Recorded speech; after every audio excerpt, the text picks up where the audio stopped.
Hey everyone, Kevin P McAuliffe here for Avid Blogs, and I'm back again with another tutorial. In this lesson, we're going to round out our discussion of getting started fast with Media Composer for high-res workflows by talking about exporting. Now, believe it or not, your workflow for getting the footage out of Media Composer is pretty much the same whether you're working in a larger than HD project or not. Let's just get into Media Composer and let's get started.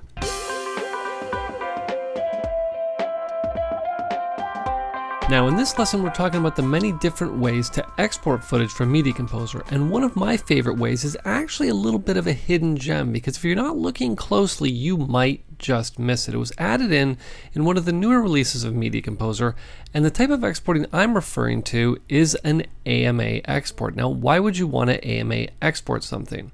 Well, first of all, let's talk about how you can actually find the AMA export option. All you need to do is simply right-click on your sequence window, and you can find it right here, AMA File Export. You'll notice that when you call it up, right now you have three options. You have MXF, OP1A, DPX, and XAVC.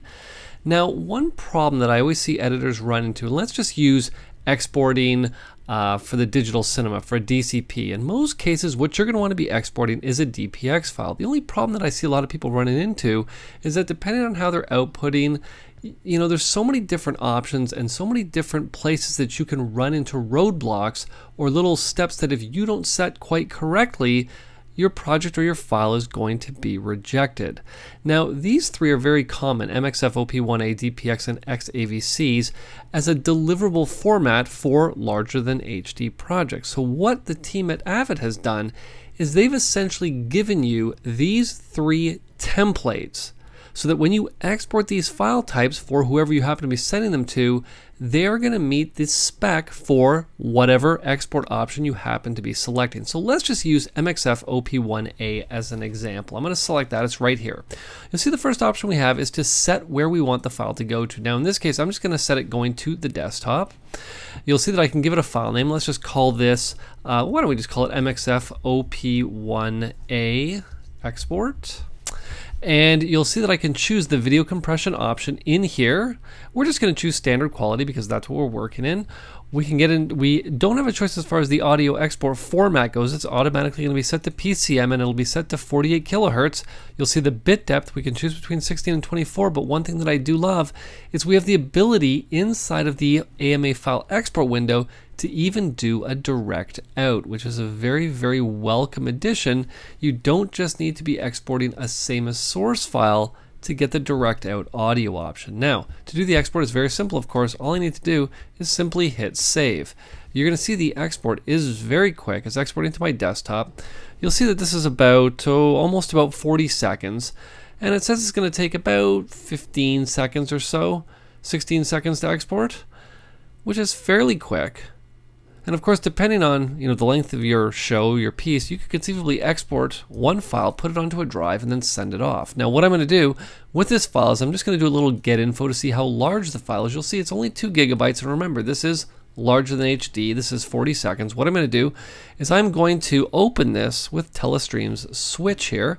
I'm simply going to take the file, drag and drop it into Switch. Let's view this at half size, and you'll see that here is my 4K 2398 timeline exported, playing back in real time off my desktop, lightning quick. And this meets the MXF OP1A standard, so I could take this file and deliver it to any station or any content provider that might need it. And I know it's going to pass their QC process every time.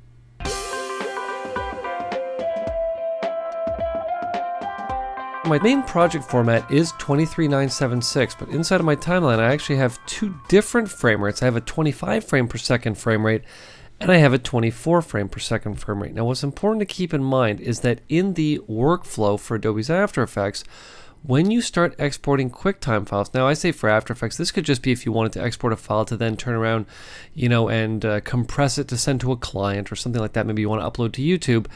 When you export as a QuickTime file, it's going to bake these clips down as being 23976. So that is something that's exceptionally important to keep in mind.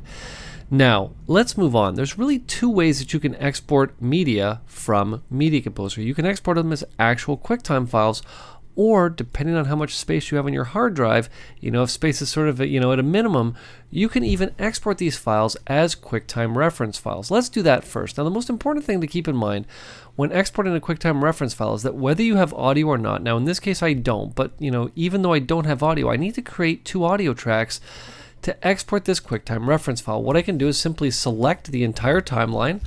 I'm going to right click on my sequence window. I'm going to navigate down to export. I actually have a preset already set up for QuickTime reference. You'll see that if I come into the options, the QuickTime reference file is set up for the digital mastering settings. You'll see that we've got our video set to flatten, to fill spaces with black, etc., etc. I've pretty much just turned everything on. And all I'm going to do is just save this, and I'm going to go right to the desktop. I'm going to call this QT reference. Okay. And I'm simply going to say save. Now you're going to see that the reference file literally exports lightning quick. I think this timeline's about 35 to 40 seconds long. So obviously the length of your timeline and the processor of your computer might vary this time a little bit.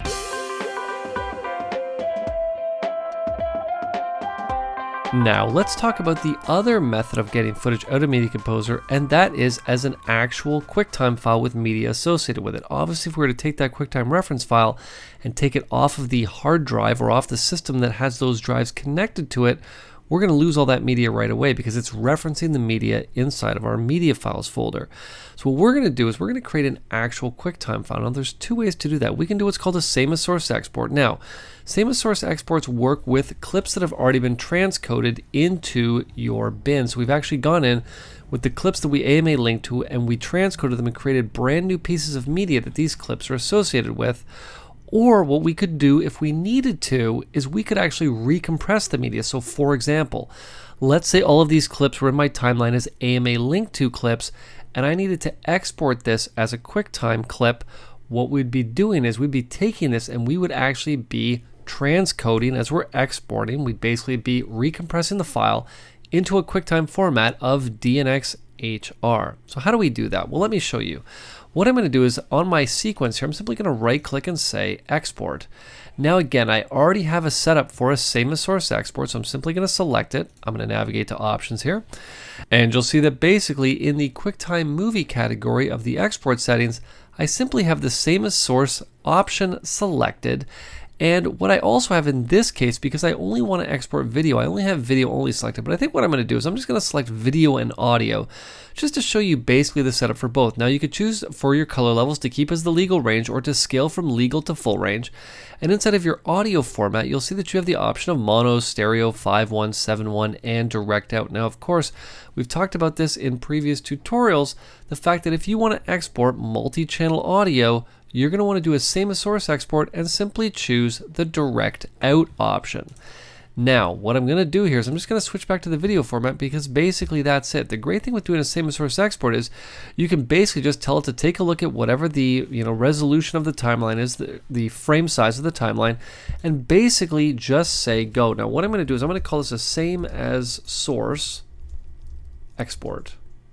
Okay, and I'm going to say save. Now you're going to see that the export is very quick. Again, this is about 40 seconds of 4K media exported right to my desktop.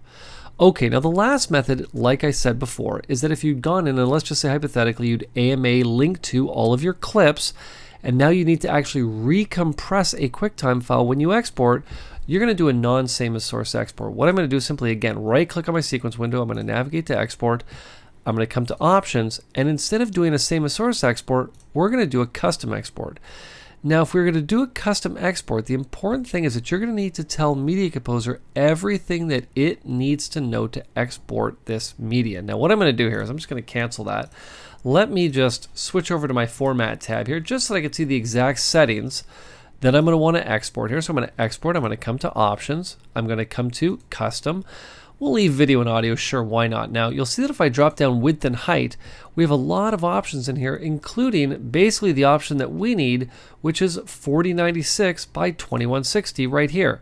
I'm going to leave everything else the same in this window. For audio format, I'll just leave it as stereo, even though I don't have audio. But the most important thing in this window, when we're doing a non-same as source export, is the format options. I'm just going to click on Format Options.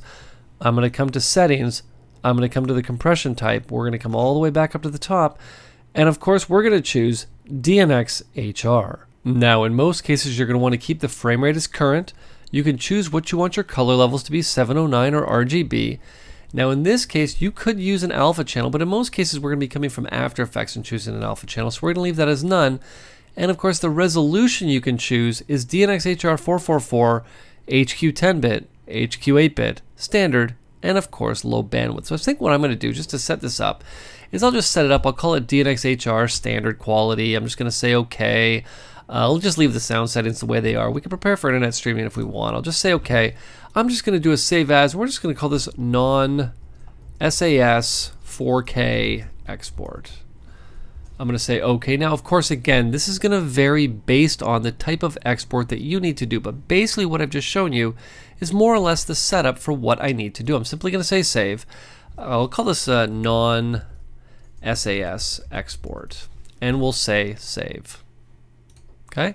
Now again, what's important to keep in mind is that this is actually taking this file and recompressing it when we export. Now, this is one of the reasons why it's a very good idea to actually get in and transcode all of your media before you go and actually start working with it. Because once you're done and you want to export your file, again, remember this clip is 35 seconds long. It's telling me that this 35-second long clip is going to take about 5 minutes to export. It says 7 now, but it seems to be dropping a little bit each time the bar moves. Now, I'm not going to sit here and wait for the whole export to go because we have our same as source export, but this is something that's very important to keep in mind when you're making your decision as to how you want to work.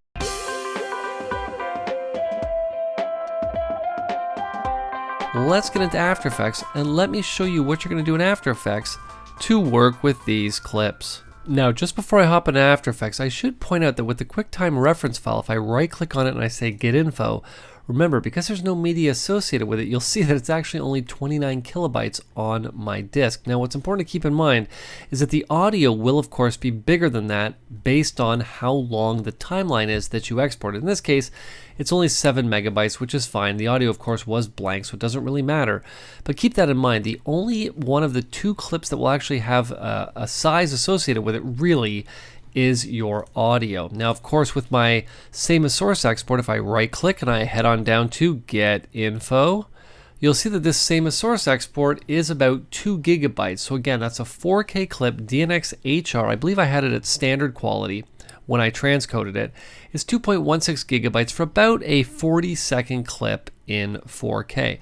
Now, if you happen to be curious and you want to know what it looks like, if I simply hit the space bar, actually we can't preview it that way. What I actually have to do here is I got to come down to my QuickTime player here. There we go. And what I'm going to do here is I'm just going to fit to screen.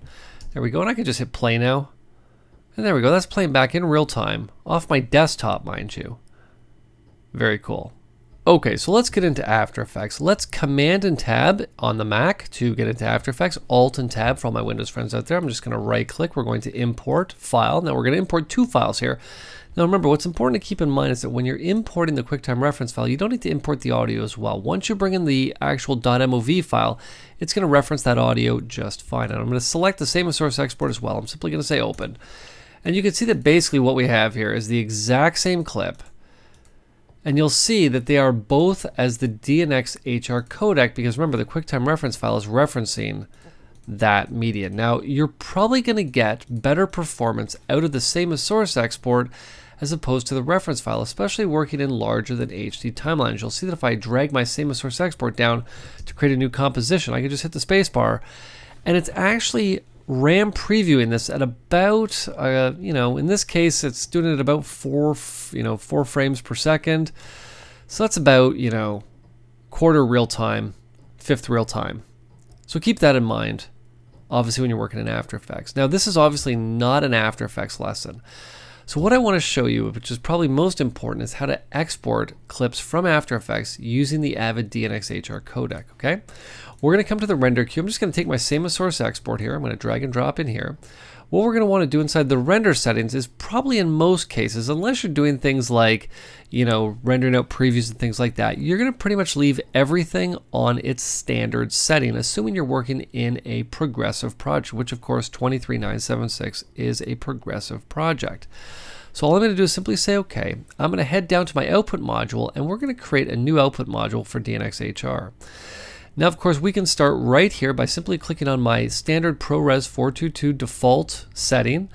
And what we want to do now is I'm going to come up to my format options, and instead of choosing Apple ProRes 422, I'm going to drop that down. I'm simply going to select Avid DNxHR right here. I can come into the codec settings. We can set our color levels depending on what we want to render out as. We even have the ability to get in and add alpha channels in our DNxHR exports. And of course, inside of our resolution, I can drop this down, and we're just going to set it back to standard quality for the purposes of what we're doing. I'm simply going to say OK. I'm going to come down and say OK.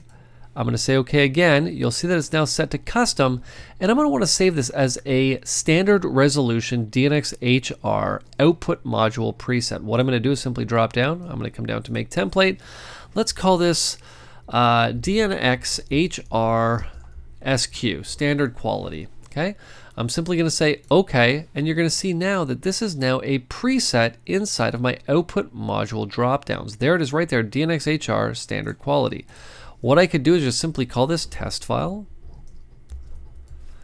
and I'm going to say save. Now, of course, there's no effects on any, on any part of this clip. I'm just going to say render, and you're going to see that it's going to render, fairly fast for 4K. Obviously, the more effects that you have on your clips, the slower it will render. But you'll see that this, if I stop this, and what I'm going to do here is I'm just going to come to the desktop, and you'll see that on the desktop I have my test file, and here's the file. I'm just simply going to go open with, I'm going to send it back to QuickTime here, and there we go. There's our clip rendered out of After Effects, ready to be dropped into any timeline I happen to be working with inside of Media Composer.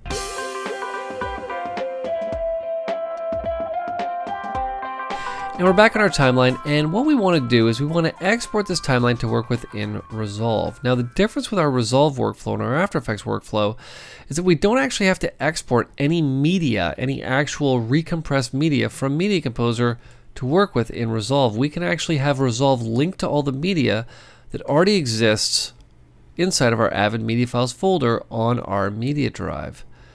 What we're going to do is simply right-click on our sequence window. I'm going to navigate down to Export.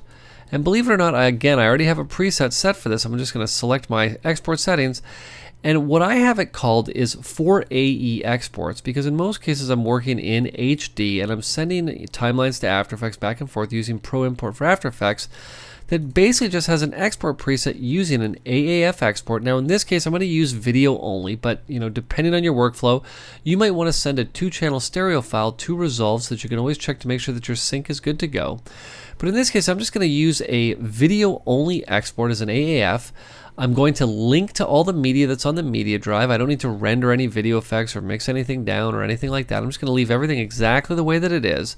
I'm just going to say save. I'm going to go to the desktop. We're going to call this for Resolve. Okay. And again, 40-second long, timeline. I'm going to say save. And of course, the save is going to be pretty much instantaneous because, of course, again, only a 40-second long timeline. You'll see on the desktop now, I have my AAF file. Again, the file is going to be really small because all this is just a link to media that's on my system already. And what I need to do now is to get into Resolve. Now, of course, the workflow that I'm going to be showing you is the workflow at its absolute most basic. The best thing is that, if your workflow varies slightly, we have a bunch of great articles on Avid Blogs all about specifically DaVinci Resolve workflows with Avid Media Composer. So you can feel free to check those out when you need them. What I'm going to do, just Command and Tab into DaVinci Resolve. Again, obviously Alt and Tab for all my Windows friends out there.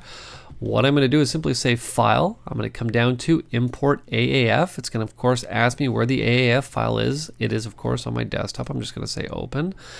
I can now get in and do things like change the timeline name, the master timeline start time code, automatically set the project settings. I could set the timeline resolution. I'm going to leave it the same as what it is in Media Composer.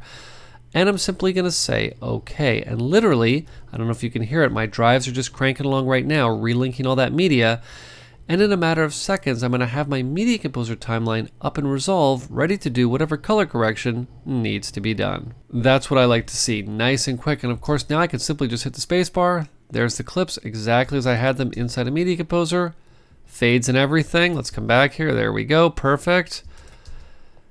Now again, I'm not going to be doing any color correction, but what I am going to do, just to show you how this workflow works, is we're just going to take some of these clips and really take them to the extreme here. What we're going to do is I'm just going to come to the color tab here. I'm just going to select the first clip and let's come to my, let's come to my reds here and let's just crank these way up. Or actually on the last clip here, and we'll just sort of work our way backwards here. And let's go green here. Now the reason that I'm doing this is so that when we get back into Media Composer, you'll really be able to notice the difference. Okay, and let's set our saturation on this clip to be just 0.